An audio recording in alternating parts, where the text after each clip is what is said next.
Várias coisas importantes desse encontro do G7 no Japão no fim de semana, Zelensky e Lula, evidentemente.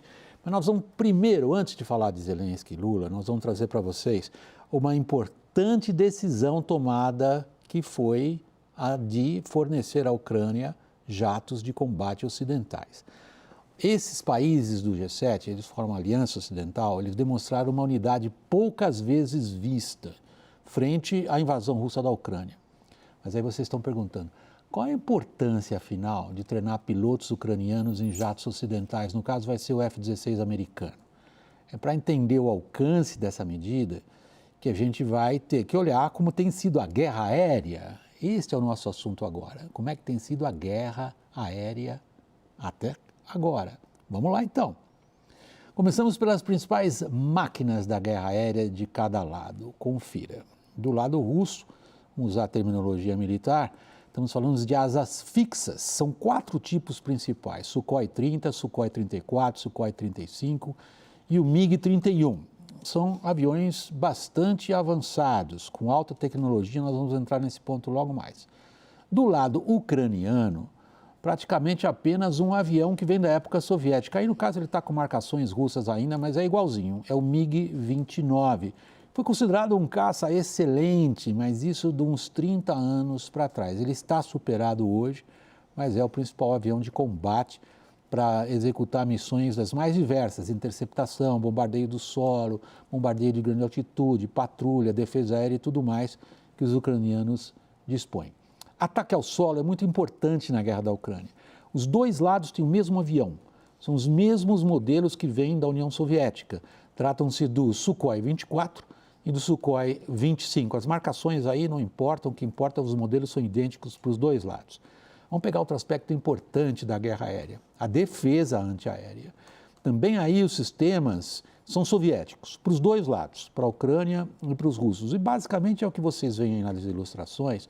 Nós temos uma série de dispositivos que disparam mísseis de terra para acertar alguma coisa no ar. Eles têm alcances diversos, tecnologias diversas, eficácia diversas e servem para diferentes níveis de altitude. O S-300 e o SA-11 são de alta altitude, considerados muito eficientes. O SA-15 e o SA-17, vocês têm aí na sua tela, essas ilustrações são para média altitude. Agora, há algo que os ucranianos, desde o início, fizeram grande uso na guerra aérea. São mísseis que podem ser levados no ombro, do tipo Javelin ou do tipo Stinger, de fabricação ocidental.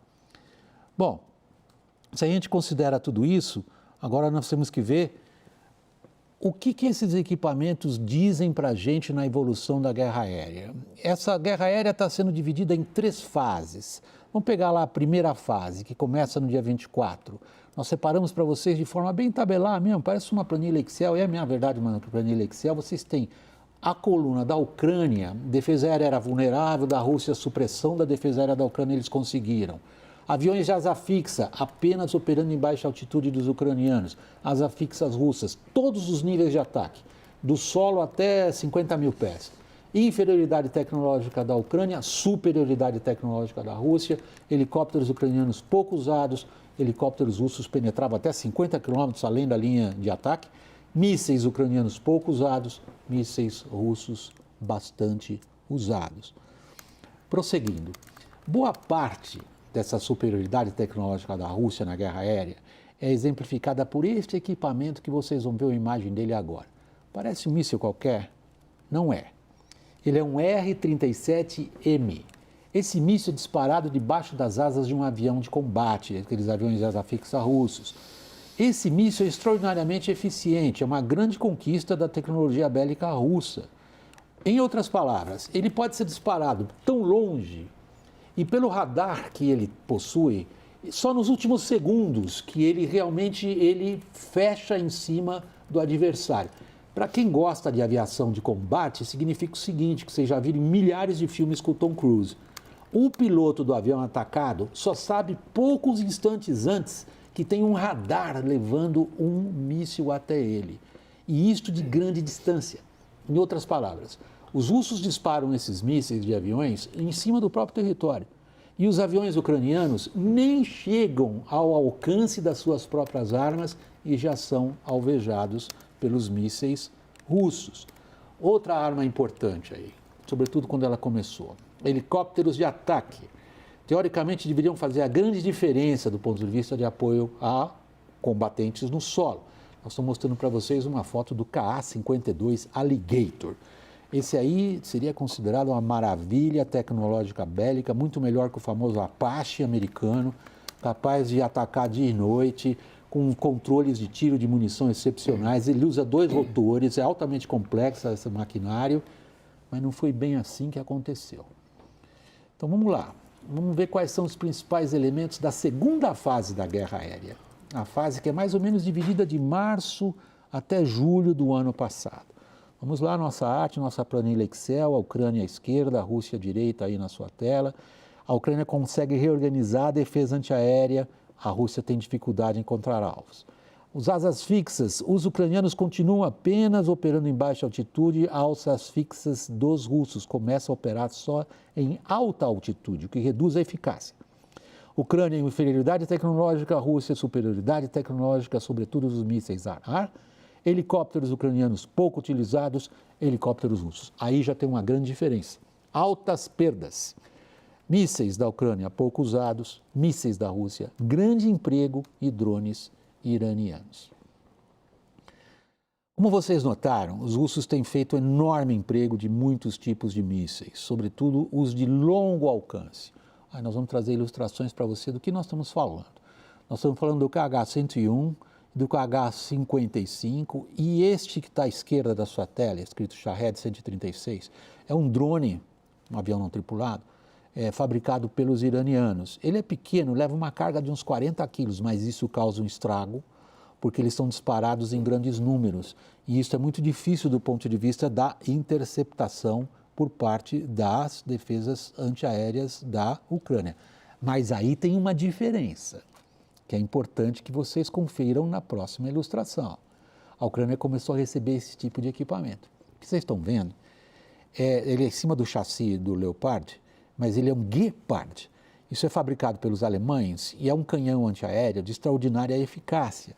Isso daí é que leva a gente para a fase 3 da guerra aérea na Ucrânia. A fase 3 ela é considerada a que começa ali em agosto, setembro, com os grandes sucessos nos campos de batalha por parte dos ucranianos e vem até agora o tempo presente. Vamos conferir na nossa planilha de novo o que caracteriza a fase 3 da guerra aérea na Ucrânia. A Ucrânia tem defesas aéreas incentivadas pela OTAN, com um grau de interceptação dos mísseis russos de até 60%. No começo da guerra, abaixo de 20%. A Rússia não consegue dominar o espaço aéreo. Asas fixas ucranianas apenas em baixa altitude, asas fixas russas baixa altitude e patrulhas em alta altitude. Inferioridade tecnológica prossegue, superioridade tecnológica Rússia prossegue, helicópteros pouco usados prossegue, helicópteros russos pouco usados agora, isso faz grande diferença. Mísseis ucranianos pouco usados, mísseis uso extensivo, sobretudo balísticos, por parte dos russos. Perdas. Vamos lá, estamos usando para vocês terem uma ideia do que cada um perdeu até aqui. Um site internacional, fica a dica aí para você que gosta de acompanhar a guerra, Oryx. Eles têm acompanhado as perdas documentadas, ou seja, cada uma dessas perdas foram fotografadas. Então a gente pode assumir que as perdas de cada lado são muito maiores do que os números que vocês conferem aí na sua tela. Eu vou ler rapidamente para vocês. A Ucrânia perdeu 66 aviões de asa fixa, é uma proporção enorme para o tamanho da força aérea dela, tá?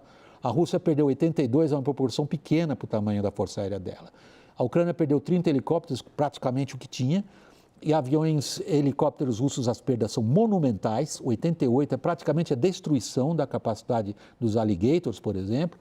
Mísseis terra-ar, olhem como os russos trataram de acertar as defesas antiaéreas ucranianas e ainda assim não conseguiram. Os ucranianos perderam 112 sistemas, os russos perderam 114, só que os russos tinham muito mais.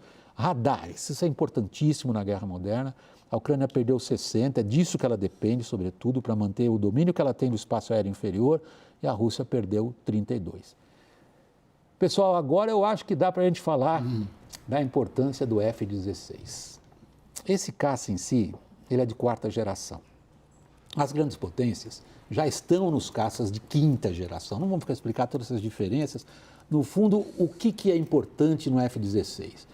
Mais de 4.000 foram fabricados nos últimos 30 anos. Foi largamente utilizado em combates em todas as partes do mundo. Até a América do Sul tem força aérea com F-16. Ele tem um radar, que é o tal do radar russo que eu falei lá no começo da nossa matéria sobre isso, que é do tipo look down, shoot down. Ou seja, é um radar que olha para baixo e dirige o disparo de mísseis para baixo.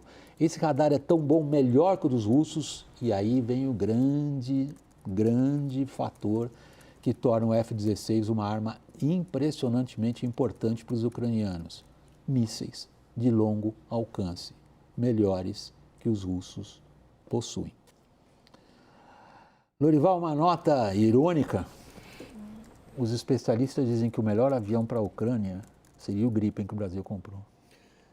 O Gripen é um caça robusto, né, fácil de fazer a manutenção, que exige pista curta ou até mesmo pode aterrissar em estrada, né, mas ele tem em pequeno número, né, a Força Aérea Sueca tem apenas 100, e lembre-se que a Suécia não conseguiu entrar na OTAN ainda, ela se sente desguarnecida. Então, o Gripen foi desenhado para um combate com a Rússia, para uma guerra com a Rússia. Mas só existem 300 Gripens no mundo, né? Então essa é a grande dificuldade, mas seria o caça ideal. Mas o F-16 também tem essas características, ele é muito robusto também, a manutenção também ela se torna fácil pelo fato de existirem tantos F-16 por aí, né? 4.600 fabricados desde os anos 70. Então, nesse sentido aqui, o F-16 é o caça da vez aí para a Ucrânia, que eles estão esperando há bastante tempo. Indica por parte do G7 o cálculo que a guerra vai durar muito tempo. Uhum. Provavelmente eles não terão pilotos ucranianos capazes de operar esse avião num ambiente de combate em menos de 5, 6, 7 meses, talvez. Como se espera uma ofensiva terrestre ucraniana imediatamente para os próximos 2 meses, não será com F-16. Os ucranianos, nesse intervalo, eles precisam se proteger com defesa antiaérea para manter essa situação em que a Rússia não consegue fazer a dominância aérea, né, que ela segura os caças russos no território deles, os bombardeiros russos também, né, e aí, enquanto isso, esse treinamento dos pilotos, que pode levar 4 meses, 6 meses, como você falou. É claro que para ter realmente o uso de todos os recursos do F-16 leva anos, isso aí ninguém tem ilusões. Mas os ucranianos não terão apenas os caças, terão também a tática da OTAN, que é muito superior, muito mais flexível, mais moderna do que a russa. Doutrina de combate aéreo. Daniel, nós damos tanta ênfase a esse aspecto militar do que aconteceu no G7 no Japão, porque parece para todo mundo que lida com essa questão bastante evidente que boa parte do que hoje se considera que são negociações possíveis ou desejáveis, ou iniciativas diplomáticas factíveis ou apenas sonhadas, dependerão em grande parte do que vai acontecer no campo de batalha. Ou seja, o que vai acontecer na guerra aérea, o que vai acontecer na guerra no solo. E aí há um grande contraste entre o que o presidente brasileiro diz na reunião do G7, boa parte ele se manifesta, como todos nós nos manifestamos a favor da paz, mas por outra parte, quando a gente olha essas decisões tomadas pelo G7, a gente vê uma grande distância entre o que se propõe do ponto de vista retórico como possibilidade de negociar o conflito e aquilo que de fato está acontecendo, Daniel. Então, a diplomacia brasileira, me parece, está simplesmente ignorando aquilo que em inglês se chama facts on the ground.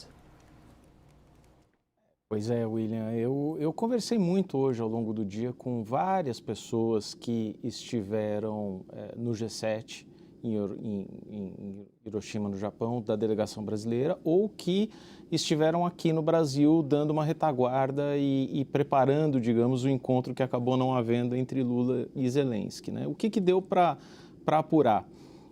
As pessoas disseram aqui em Brasília, as pessoas que estiveram lá, que houve um contato dos ucranianos pedindo uma reunião para as 18 horas, né? E que a resposta foi positiva. Pediram para antecipar para as 17 horas. Disseram, ok, pode ser às 17 horas. No final das contas, falaram assim, não dá às 17 horas, tem que ser às 15 horas. e disseram, ok, estamos esperando. E aí os ucranianos não responderam mais. Essa é a versão que corre sobre o pedido de encontro entre Zelensky e o Lula.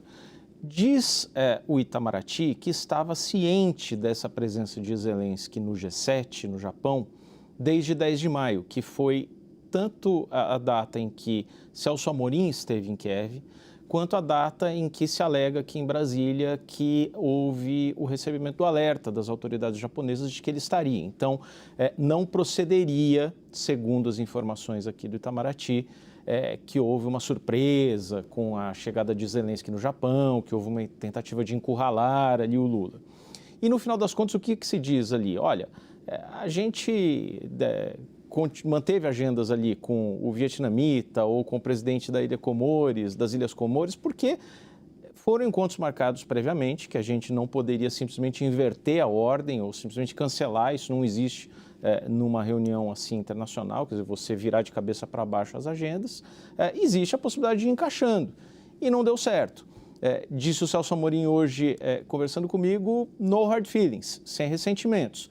Mas a nossa intenção de continuar ali numa tentativa de facilitação da paz continua do mesmo jeito que antes. Pelo que você descreve aqui, acho que ainda vamos ter muito tempo antes de qualquer possibilidade real. Sempre um prazer ter a Raquel e o Caio participando dessa conversa internacional, adoro. Eu tenho a minha apuração diverge só um pouco da do Daniel. É um pouco de firula ficar falando disso, mas ajuda a entender as posições. O Zelensky teria pedido essa reunião no sábado à noite, quando ele chegou, para que ela acontecesse no domingo às 15 horas. Foi o horário que ele pediu. O Brasil disse, não, a gente só pode atender às 18, depois de toda a agenda do Lula. E a delegação ucraniana teria respondido, não, está muito tarde.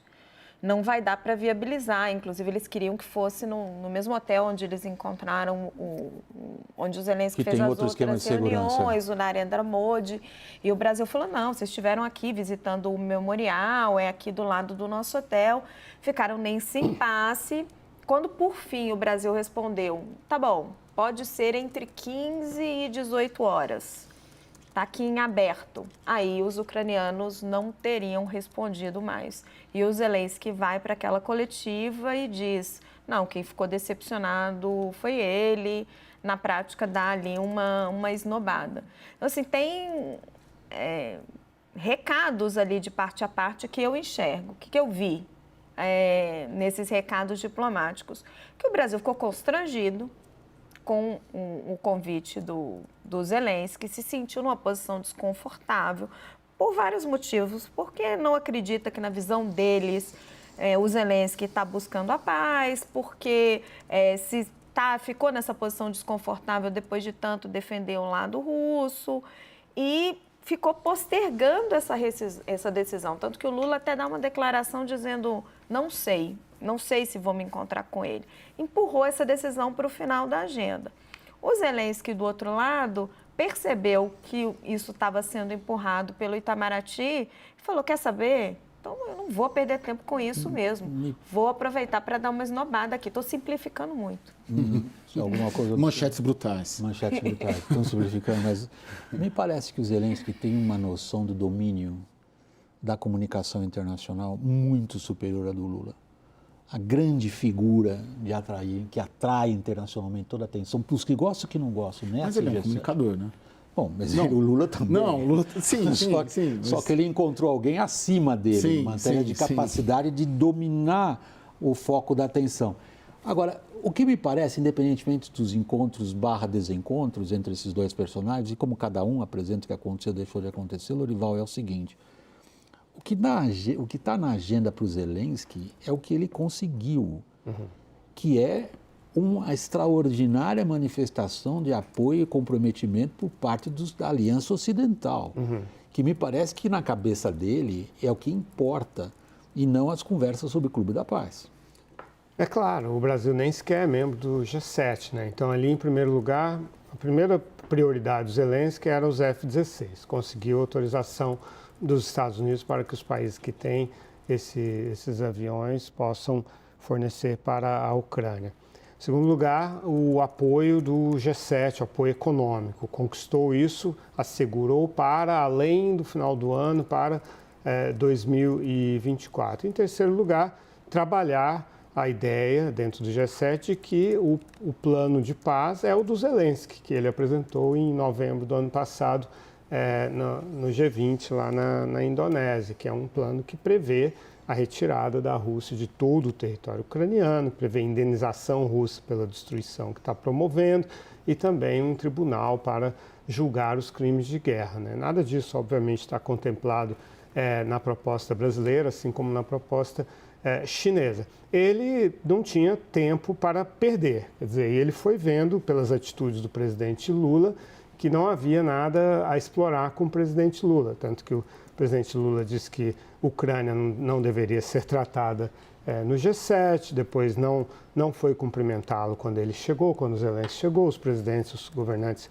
se levantaram para cumprimentá-lo, Lula ficou olhando para baixo, não se levantou, enfim, uma série de situações que reconfirmaram para o Zelensky que era mais proveitoso, por exemplo, falar com Narendra Modi, que tem uma posição mais pró-Rússia do que o Brasil, mas que é um ator mais importante, né, em termos de capacitar a Rússia para essa guerra, compra 20% da energia russa, é importador de arsenal russo. Então, ele tentou ali com o Narendra Modi, que aliás se levantou para cumprimentá-lo e que estava sentado ao lado dele.